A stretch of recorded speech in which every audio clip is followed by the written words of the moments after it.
Okay, magandang hapon. Ngayon ay August 17. Alas 4 yata o alas 5 na ng hapon. So, bukas na yung grand meetup ng agribusiness. And we're looking forward dun sa mamimit natin na pwede magturo sa atin regarding pest management, especially dito sa mga lettuces natin. So, yon. So, i-apply natin yung kung ano man yung sistema na gumagana na. Kasi dati, syempre tanim-tanim lang tayo, based tayo sa mga nakikita natin or na-check natin sa online. Ngayon, mag-base tayo sa working na talaga na sistema na ginagawa nila. Especially doon sa pest control. So ngayon, yan, kung mapansin nyo, talagang trip na ng mga ibon tong lettuces natin dito. Pero hindi na natin sila pagbibigyan ngayon. So, sana pansin ko, doon sila nanggagaling lahat, doon lang sila din umaalis or bumabalik pag lalabas na sila. Ayoko lang kasi nang pinagtitripan nila itong lettuces natin. Although, medyo pinabayaan ko na talaga siya kasi nga ang gusto natin is ma-clear up na to. Pero gagawan ko na ng paraan doon. Titingnan ko kung paano ko siya maasikaso na hindi na siya madadaanan or madadaanan ng mga ibon. Kasi yung dito mukhang wala nang masyadong dumadaan dito, hirap na sila diyan. So dito naman yung gagawa natin ng paraan. So maliban doon, may good news din ako. So yung nakita niyo yung mga harvest ko dito, ay yung mga tanim natin dito yung nakaraan, parang mga nasa 20 plus yun eh. So kaninang umaga, pinako sila 3 pieces, isang lalagyan. Binenta ko lang siya ng 50 pesos. So siguro mga 7 or 8 bags yung meron ako nun. So mga 24 pieces. And dinala ko siya dun sa complex where kung saan ako nagwo-walking. So instead na ilagay ko lang siya dyan para i-set up doon, ang ginawa ko, binitbit ko lahat nung 24 pieces na yon. Kasi 6 na piraso doon, order na nung kajaging ko. So parang 18 pieces na lang. So lumalabas 6 na order. So yung 6 na order na yun, naubos ka agad, less than 5 minutes. So doon pa lang, maganda na yung nakikita kong possible future natin dito. Although, naibenta ko siya talaga ng 50%. And, binenta ko rin kasi talaga siya ng ganun kamura. Kasi nga, alam niyo naman yun, yung mga lettuce din natin na yun is yung medyo na-infest ng insekto, ng trips. So kung mapapansin nyo, ang dami nyo. Makapal yan kanina pero kasi nalanta na. Pero yan, ganyan kadami yung nasasayang in terms of leaf or dahon pag nai-infest tayo. Pero in-insure ko rin naman na yung 3 peraso na yun, at least 250 grams for 50 pesos. Hindi na masama. Pero mababa yun, syempre. Gusto ko 35 kasi nga, hindi naman tayo ganun kalaking farm. Siguro pag malaki na yung farm, pwede na siguro nating ibaba yung presyo. Pero sa ngayon, since we're still starting up, premium price muna tayo sa ngayon. So yan. So itatapon ko yan. Hindi ko siya itatapon dito. Itatapon natin yan sa separate location. Kasi nga, possible infested pa yan ng mga trips or kung ano man. Pero kung sa nakikita ko sa growth nito, kasi simula nung nag-start, parang twice na tayo nag-spray. And kita ko na hindi ganun na kalaki yung tama ng trips. Pero nagkakaroon tayong problema sa fungus tsaka tawag dito, tip burn. Tapos yung mga na-share ko sa inyo regarding yung biglang nabulok yung stem, nabulok siya dahil sa fungus. Kasi 'di ba yung mga nasa baba ng mga dahon, na siya, may fungus na siya. So yung fungus kumalat dun sa stem. So nung totally 100% na naging na dami siya ng fungus yung stem, hindi na makakadaan yung nutrients mula sa roots papunta sa mga leaf, kaya malalanta na rin siya. So isa yun sa sigurong titingnan ko kung paano ko gagawin, pero kasi more on sa spacing yon, tsaka sa airflow. Sa airflow naman kasi dito, passive lang. So, kung ano lang yung pumapasok dito, yun lang din. Wala tayong electric fan or kung ano man.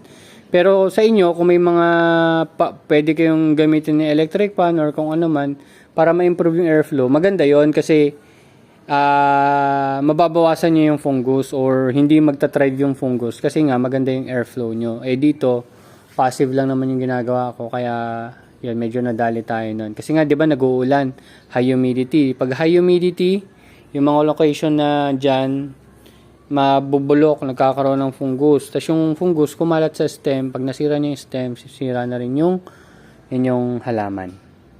Okay? So, ayan. So, kung makita nyo, in terms of spacing, ito, hindi ko to masyado na space ng maayos. Kasi itong gitna, yung original spacing ko pa, ito lang in-adjust ko dulo-dulo. Ito naman, na-adjust ko all throughout. Yan. So, medyo okay na siya. Parang 6 inches yung pagitan ng center to center, tapos 7 inches yung dito sa vertical. Horizontal 6, vertical 7. Pero ang maganda talaga, 8 inches by 8 inches yung distance. So, ayan. So, ayan, medyo marami nang na-damage talaga, pero hayaan na lang din muna natin. Pero magagawa na natin paraan kasi titingnan ko na kung anong gagawin ko doon para ma-prevent sila. Kani-kanina lang, pagkakit ko, 4 na ibon dito dumiretso. Dito sa banda yun. Kung mapansin nyo doon, may parang ipit. Dyan sa banda na yan sila pumupunta. So, gagawa natin ng paraan para hindi na sila makaisip kung paano sila susuot dito sa loob. Yan. So, nung nakaraan din, nabanggit ko sa inyo yung ano dito, yung cucumber ay nagkaroon ng uod yan.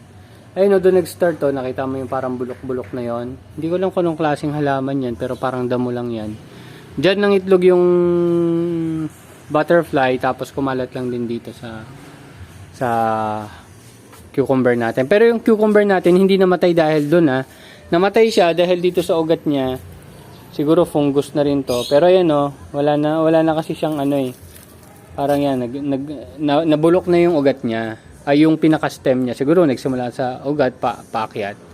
Ganun yung nangyari. So ito naman, kailangan ko lang siguro itong diligan tong mulberry natin dito. Pero kasi parang gusto ko na rin siyang tanggalin. Wala rin naman nakikitang malaking bunga. Ayan, may mga bunga siya. Ayan. Pero sobrang liliit lang kasi ng bunga niya. Hindi mo naman siya makain. Kumbaga hindi mo siya ma-appreciate. Ayan, may mga white flies pa. White flies pa yan. So, malamang patayin na lang din muna natin. So, ito namang itong lemongrass ko naman, ang isang issue niyan, siguro kulang din sa tubig. Kasi hindi masyado maganda yung tubo niya. Ayan, tubig yan siguro. Try kong diligan ng marami, then hopefully makarecover siya. Pero pinuprune ko na rin siya kasi sobrang taas na niya. Yan, bumabalik ko na siya. Tapos yung dulo niya kasi natutuyo na sa sobrang haba niya. So, yung iba pinutol ko na, pero puputulin pa natin yan para mag-regrow siya ulit. And also, malamang tanim-tanim tayo ulit ng panibagong mga basil. Yan, basil.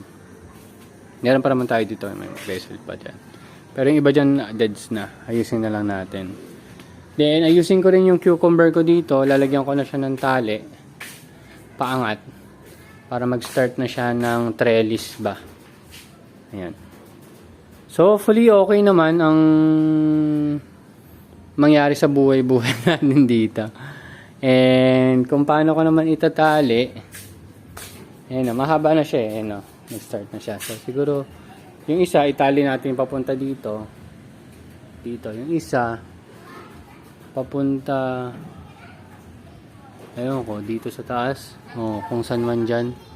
Sa tatali natin siya, bahala na kung saan natin siya mapapunta.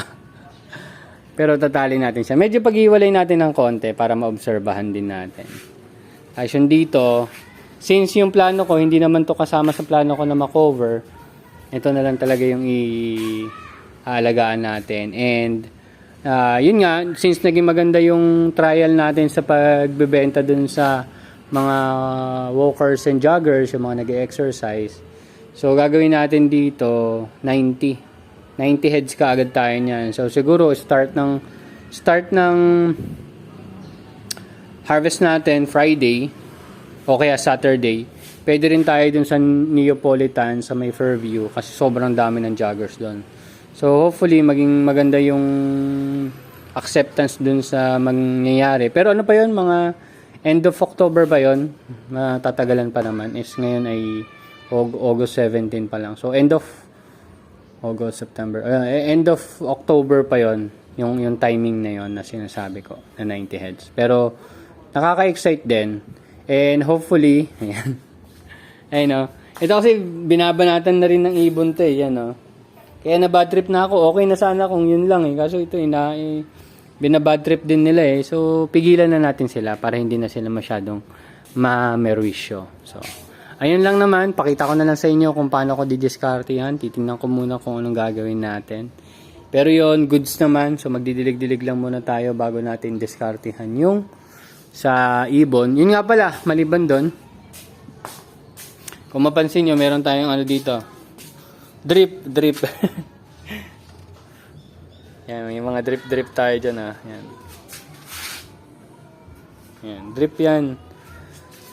So, nilalagyan ko siya na lang ng ganyan, mga 1.5 liters per day. Pero hindi pa yan 2.0 easy ah. Parang nasa 1.7 easy lang yata yan. Yung galing doon, yung mga galing dito sa mga container natin ng lettuce yan. Dinidilig ko rin sa kanila. So, ito rin.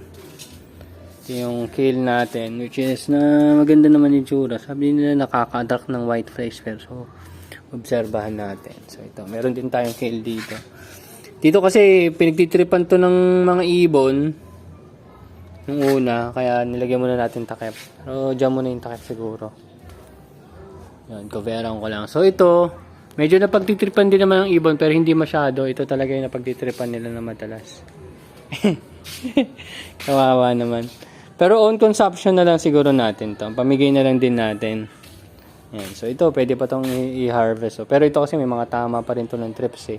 Ang magandang batch ko talaga is yung next week. Ito. Ganda. Tapos after nyan, itong batch na to. Kaso, itong batch na to kasama yun eh. Tsaka yun. Ay, hindi pala. Itong batch na to, ito. Tsaka yun nandun sa taas. So, yun, goods na yun. So, dito medyo may damage yung isang batch na to. Baka early harvest na lang din natin. So, yan. Depende kung ano mangyayari. Pero, yun. So, hopefully maging okay naman yung chives natin. Pero, palagay ko, negative na naman tayo sa chives. Pero, focus muna siguro tayo dito. So, ngayon, okay na ako dito sa lettuce. Pero, yun nga, expansion siguro yung asikasuhin muna natin. Going or planning for the next year. Okay, so yung mga ganun-ganun, siguro mababawasan. Hindi ko sure kung ano ilalagay ko dyan. Siguro mga pechay mustasa na lang lalagay ko dyan. Dito sa gilid. Pechay mustasa. May kulitis pa nga no? Kulitis. Yan. So, ayun lang. Asikasuhin ko muna yung kailangan kong asikasuhin bago ko makalimutan. And thank you very much and see you next update, guys. Bye-bye!